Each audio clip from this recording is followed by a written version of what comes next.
Hello, आज हम visa पे बात करेंगे, ठीक है? तो वीज़ा क्या होता है? जैसा कि हमें पता है कि अगर हमें अपने देश से किसी और देश में जाना है घूमने के लिए, तो उसके लिए हमें चाहिए होता है एक पासपोर्ट। तो एक सवाल है, क्या सिर्फ़ पासपोर्ट के होने से ही आप अपने मनचाहे देश में जाकर के घूम सकते हैं? तो ऐसा बिल्कुल नहीं है। आपको चाहिए होता है एक वीज़ा भी। वीज़ा क्या होता है? एक स्टाम्प होता है या फिर आप इसको एक स्टिकर के रूप में कह सकते हैं, ठीक है? इसका लैटिन वर्ड है यानी कि ग्रीक शब्द है चार्टा वीज़ा, जिसका मतलब होता है document that has been approved या फिर सीन बाय अ कंट्री, ठीक है? Document that has been approved या सीन बाय अ कंट्री यानी कि जिस देश में आप जाना चाहते हैं, वो देश आपको एक अप्रूवल कार्ड देगा, ठीक है? उसको बोलते हैं वीज़ा कि भाई आप हमारे देश में आकर के रह सकते हैं, ठीक है? परमिशन दे देगा कि भाई आप हमारे देश में आकर के रह सकते हैं, ठीक है? तो वही होता है वीज़ा। ये वीज़ा हमें मिलता कहाँ है? ये वीज़ा हमें एम्बेसी के द्वारा मिलता है। एम्बेसी क्या होता है? तो हर एक देश में अलग-अलग देशों की एम्बेसीज़ होती हैं। एम्बेसीज़ मतलब कंपनी कह लें या फिर आप ऑफ़िस कह लें कि वो एम्बेसी जो होंगी, वो आपको वीज़ा प्रोवाइड कराएँगी। मान लीजिए कि आपको जाना है, इंडिया से जाना है आपको यूनाइटेड स्टेट में, ठीक है? इंडिया में आपको यूनाइटेड स्टेट की एम्बेसी देखने को मिलेगा, ठीक है? जहाँ से आपको क्या मिलेगा? वीज़ा मिलेगा, यानी कि अप्रूवल कार्ड मिलेगा, ठीक है?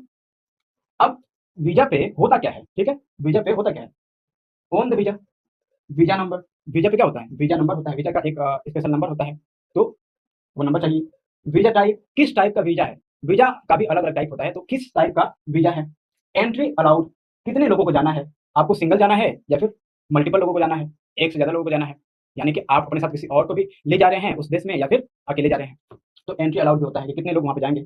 वैलिडिटी पीरियड, वो वीज़ा जो आपको मिलेगा, वो कितने दिन तक वैलिड रहेगा, ठीक है? वो भी उसपे लिखा रहता है, वीज़ा पे लिखा रहता है कि उसकी वैलिडिटी क्या है, कितने दिन तक वो काम करेगा।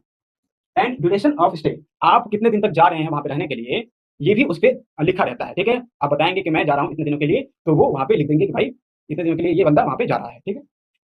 तो validity period and duration of stay वहाँ पे रहना चाहिए, ठीक है? वीज़ा टाइप हम देख लेते हैं कि वीज़ा के अलग-अलग प्रकार कौन-कौन से होते हैं। तो टूरिस्ट वीज़ा इसका मतलब होता है कि आप किसी और देश में जा रहे हैं टूर करने के लिए, बस घूमने के लिए, ठीक है? वहाँ पे रहने के लिए नहीं, बस घूमने के लिए, ठीक है? तो उसके लिए आपको लेना पड़ता है टूरिस्ट वीज़ा। दूसरा है स्टूडेंट वीज़ा।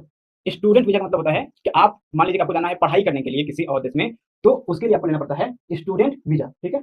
वर्क वीज़ा, अगर आपको किसी और देश में जाकर के काम करना है, तो उसके लिए आपको लेना पड़ता है वर्क वीज़ा, ठीक है? आपको जॉब करना है किसी और देश में जाके, तो उसके लिए आपको लेना पड़ता है वर्क वीज़ा, ठीक है?